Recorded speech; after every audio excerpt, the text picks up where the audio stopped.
Tenemos el placer de reencontrarnos en nuestro enlace cultural con muchos países de América y el mundo en una nueva edición de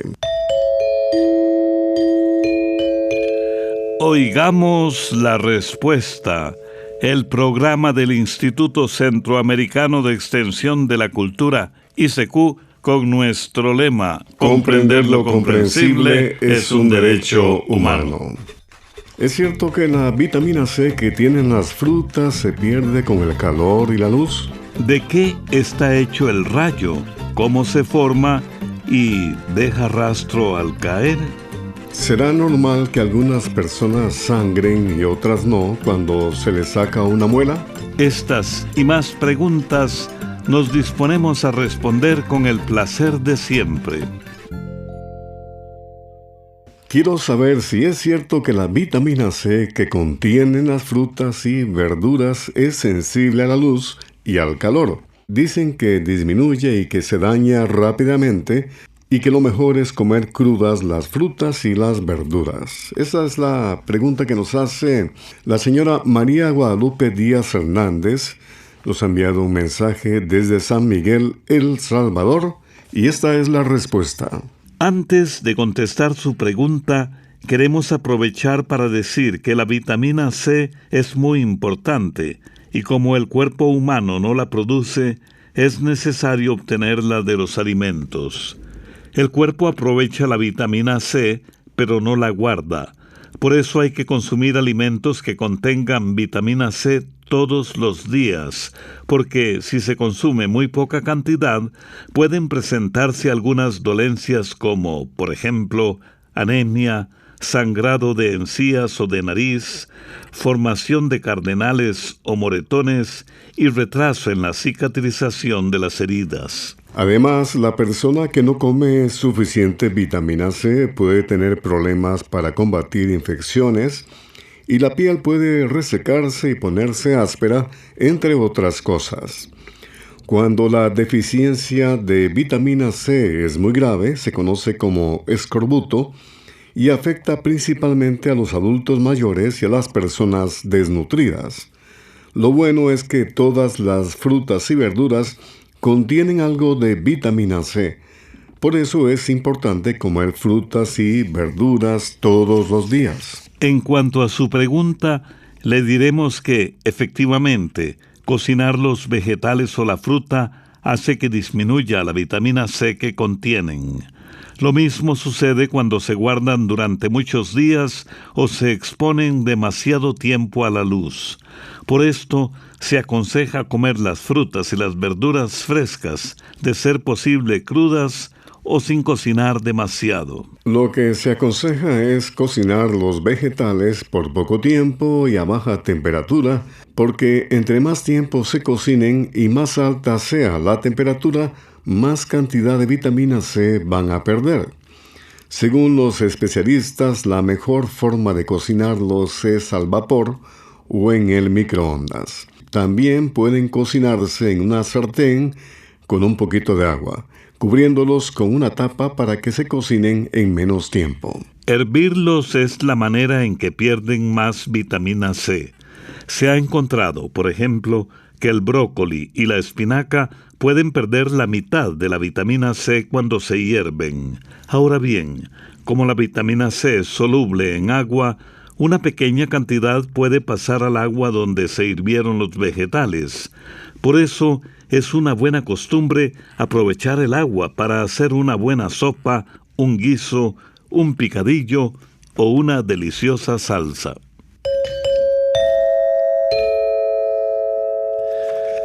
Comprender lo comprensible es un derecho humano. Desde el Paraíso, Honduras, el señor Jorge Díaz dice lo siguiente: quiero que me digan de qué material son los rayos y cómo se forman y por qué hasta rajan los árboles donde caen y si se pueden encontrar restos de rayos cuando caen a tierra. Oigamos la respuesta. Un rayo es una descarga eléctrica muy fuerte que se produce en una nube cargada de electricidad.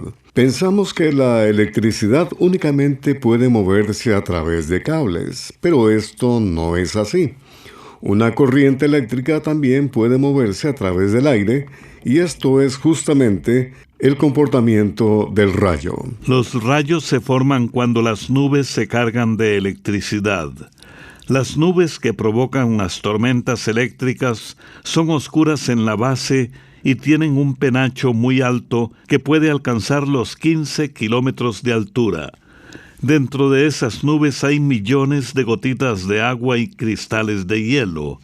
Como son tan altas, las diferencias de temperatura hacen que se formen corrientes de aire que van hacia arriba y hacia abajo. Entonces, las gotitas de agua y los pedacitos de hielo arrastrados por esas corrientes se rozan y chocan, y la nube se va cargando de electricidad. En la nube, al igual que en las baterías que conocemos, hay cargas positivas y negativas. Generalmente las cargas positivas están en lo alto de la nube y las negativas están en la base. Cuando esas cargas negativas son muy grandes, una chispa eléctrica logra saltar desde la nube hasta la tierra, y eso es el rayo. También puede darse el caso de que la chispa de electricidad se descargue dentro de la misma nube o de una nube a otra. En esos casos vemos la luz del rayo y escuchamos el trueno, aunque el rayo no haya caído a la tierra. Entre los efectos que causa la electricidad está calentar los lugares por donde pasa. Lo notamos, por ejemplo, cuando usamos algún electrodoméstico y el cable se pone tibio, o lo vemos en los discos de la cocina que se calientan y se ponen al rojo vivo cuando la electricidad pasa a través de ellos. El rayo es una corriente de electricidad millones de veces más fuerte que la que usamos en nuestras casas. Por eso, cuando un rayo cae, calienta el aire a su alrededor, creando una especie de explosión. Ese es el trueno que escuchamos. Si el rayo cae sobre un árbol, lo calienta tanto que la madera se quema. Por eso, un rayo puede llegar a partir un árbol por la mitad. Los rayos causan muchos incendios forestales. Si un rayo le cae a una persona, puede matarla o causarle quemaduras sumamente serias. En cuanto a su pregunta de si se pueden encontrar restos del rayo al caer a tierra, en realidad el rayo no deja restos, pero podemos observar los efectos que causa. Un árbol quemado es un efecto que podemos notar cuando ha caído un rayo. También existen las llamadas piedras de rayo que se forman cuando un rayo cae en un suelo arenoso, ya que el calor es tan fuerte que funde las arenas. Entonces las convierte en una especie de piedra de vidrio llamada fulgurita, que es como se conoce la piedra de rayo. Las fulguritas se forman en el mismo momento en que cae el rayo. Es suficiente que se enfríe el material fundido para que se forme la piedra. Las piedras de rayo son durísimas y pueden tener diferentes colores, formas y tamaños según los materiales de los que estén formadas. Por fuera es brusca y arrugada, y por dentro es brillante como el cristal. Así que estas piedras se forman por el efecto del rayo. Y ahora, amigos y amigas, desde Guatemala, la música de Francisco Torres y esto que se llama Cachibombo.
Envíenos sus preguntas al apartado 2948-1000 San José, Costa Rica.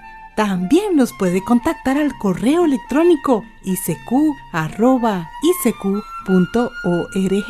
o encuéntrenos en Facebook como Oigamos la Respuesta. Aquí estamos, luego de la música, continuamos con Oigamos la Respuesta y el comentario siguiente dice: un señor mayor me aconsejó que les hiciera la siguiente pregunta y siguiendo su consejo, no dudé en escribirles. ¿Se puede consumir la tococa o granadilla de culebra?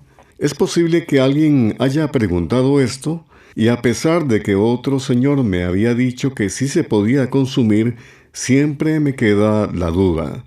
En Internet no he podido encontrar referencias muy serias sobre su consumo.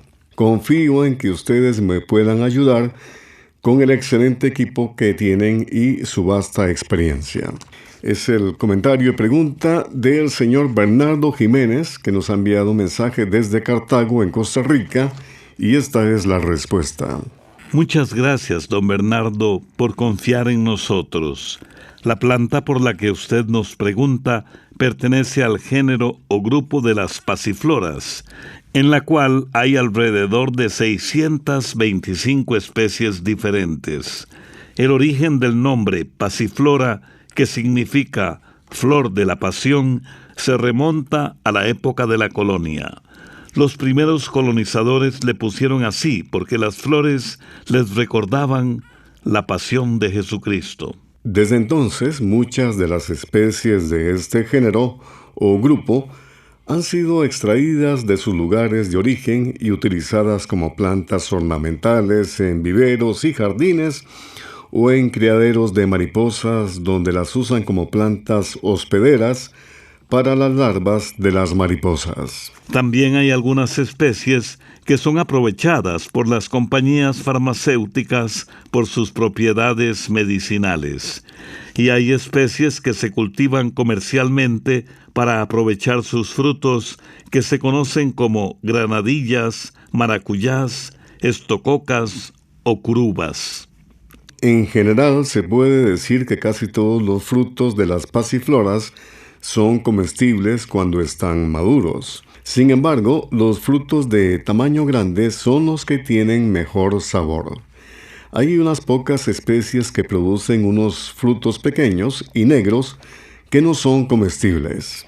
En cuanto a la especie de pasiflora por la que usted nos pregunta, decidimos consultar con los botánicos que trabajan en el Museo Nacional de Costa Rica. Los botánicos nos dijeron que el nombre científico de la especie, que se conoce popularmente como tococa o granadilla de culebra, es Passiflora adenopoda. Según dicen, en las frutas verdes de la tococa o granadilla de culebra se han encontrado cantidades importantes de una sustancia llamada ácido cianhídrico, que es una sustancia venenosa.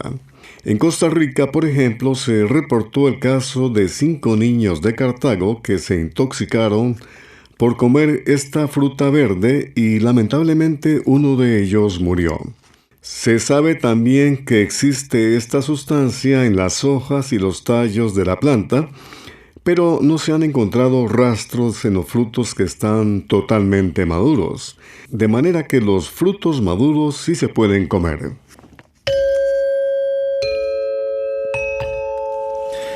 No deje de enviarnos sus inquietudes y preguntas a través del 22 25 56 38.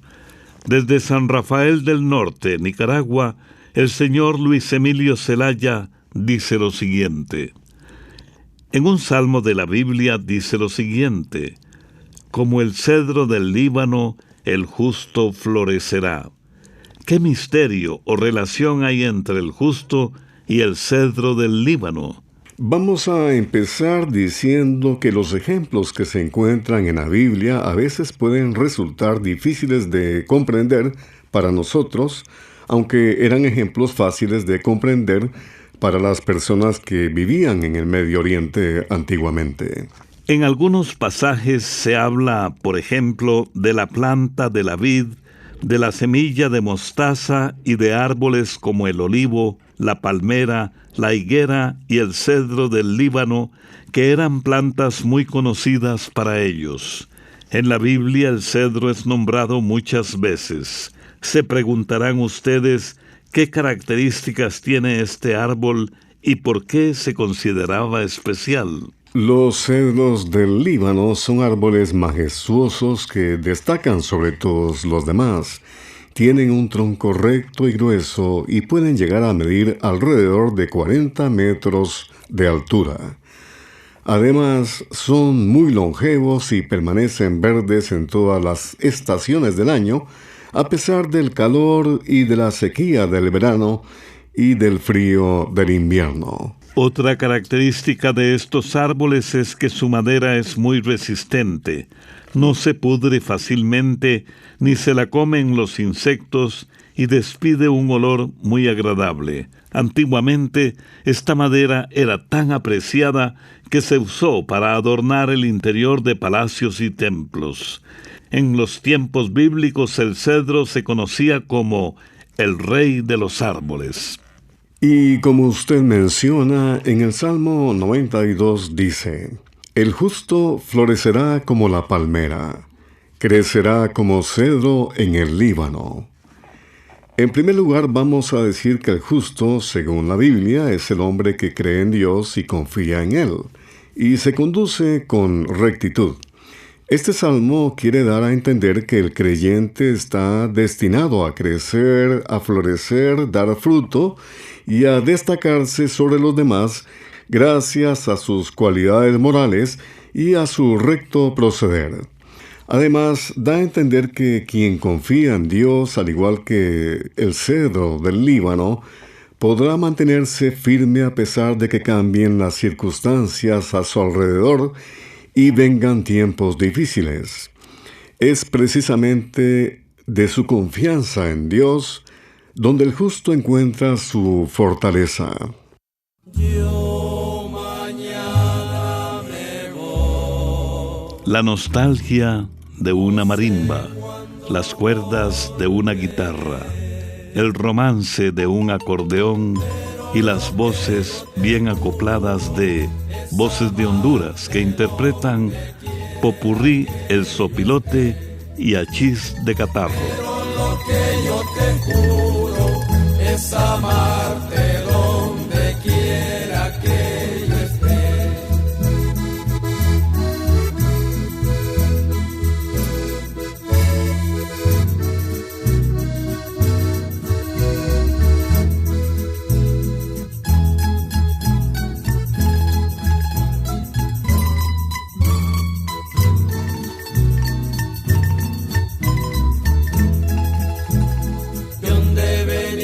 Pilote, con el pico amarillando, con el pico amarillando. Vengo de San Rafael, de comerme un par de burros, uno flaco y otro gordo. ¿Dónde venís, oh pilote? Con ese andado al compás, con ese andado al compás. Vengo de las Piedras Blancas, me han nombrado juez de paz, me han nombrado juez de paz. ¿Dónde venís, oh pilote?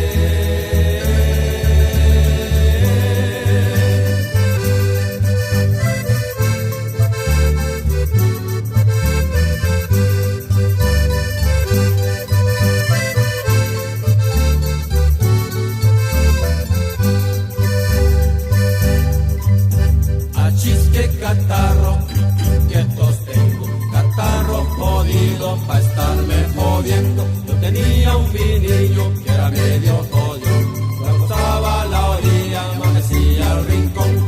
Esos sus pelitos parecen estacas, sus labios delgados parecen de vaca. Tortilla tostada, gallina en pinol, échame maruca la cumba de atol.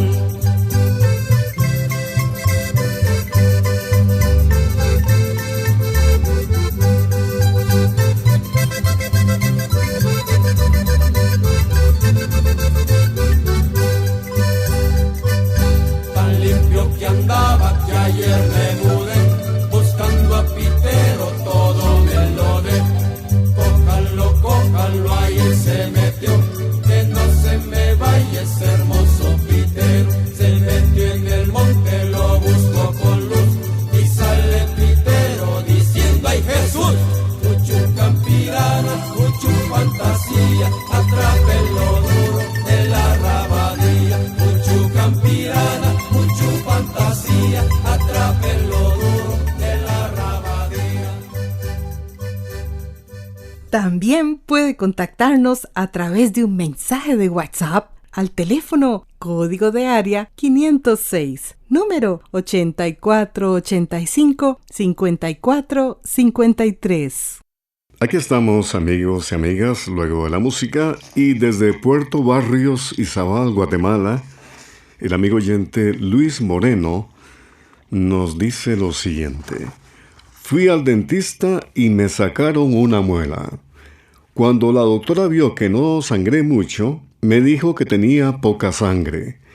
Estoy preocupado porque me dijo que tengo poca sangre y quiero saber qué tengo que hacer para aumentar la sangre. Escuchemos la respuesta. Cuando un dentista saca una muela o alguna otra pieza dental, normalmente el paciente sangra un poco. Algunas personas sangran más que otras. Cuando la doctora le dijo que tenía poca sangre, lo que quería decir era que usted estaba sangrando poco. No quería decir que usted tenía poca sangre en su cuerpo. Al verlo, posiblemente la dentista se tranquilizó porque en algunos casos el problema más bien es que el paciente sangre demasiado. Así que usted no tiene que preocuparse porque quiere decir que su cuerpo reaccionó muy bien. Vamos a explicarle lo que pasa en el cuerpo cuando nos hacemos una herida o cuando, por ejemplo, nos sacan una muela. La herida empieza a sangrar y el cuerpo normalmente forma un coágulo, que es una masa de sangre que ayuda a detener el sangrado. El coágulo funciona como un tapón que impide que la sangre siga saliendo. Si una herida sangra poco, como en su caso, quiere decir que su cuerpo respondió con rapidez, formando un coágulo. Cuando un dentista hace una extracción, siempre debe mantenerse atento para asegurarse de que el paciente no sufra de una hemorragia o sangre demasiado. Esto puede ocurrir, por ejemplo, cuando el paciente toma regularmente medicamentos anticoagulantes o padece, por ejemplo, de hemofilia, que es una enfermedad hereditaria que hace que la sangre no coagule de manera adecuada. Cuando un paciente empieza a sangrar demasiado, el dentista debe tomar las medidas necesarias para detener el sangrado. Así que cuando su dentista vio que usted sangraba poco, se tranquilizó. Comprender lo comprensible es un derecho humano. El señor Gilbert Morera Villalobos nos llamó por teléfono desde San José, la capital de Costa Rica, y dijo: ¿quién inventó o de dónde salió el dicho «zapatero a tu zapato»? El dicho «zapatero a tus zapatos» se usa para dar a entender que cada uno debe ocuparse de sus asuntos y opinar únicamente de lo que entiende. Al parecer, este refrán es muy antiguo.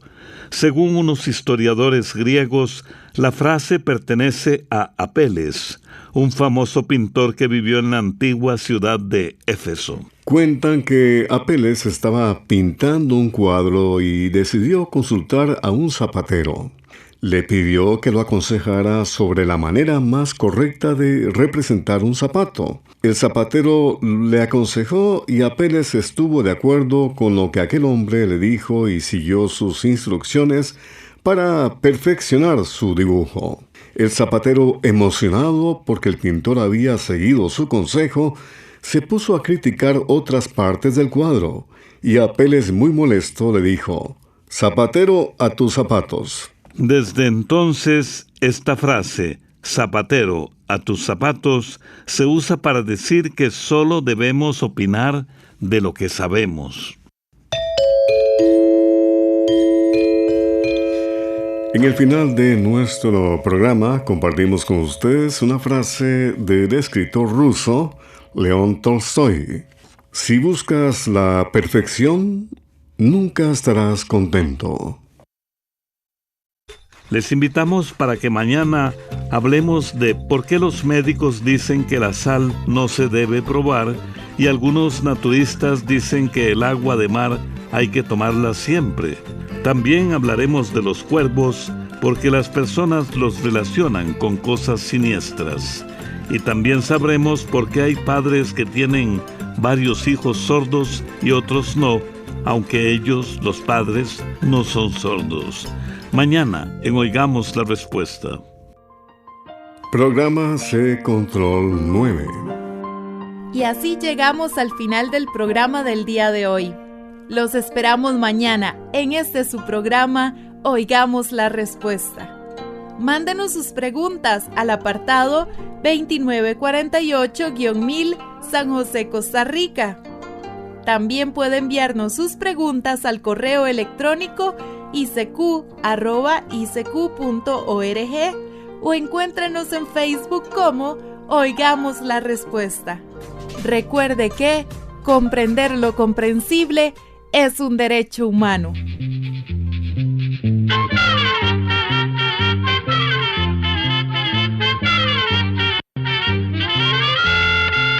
Llegó el momento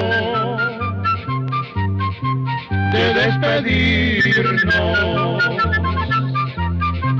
Se va a la escuela, se va cantando.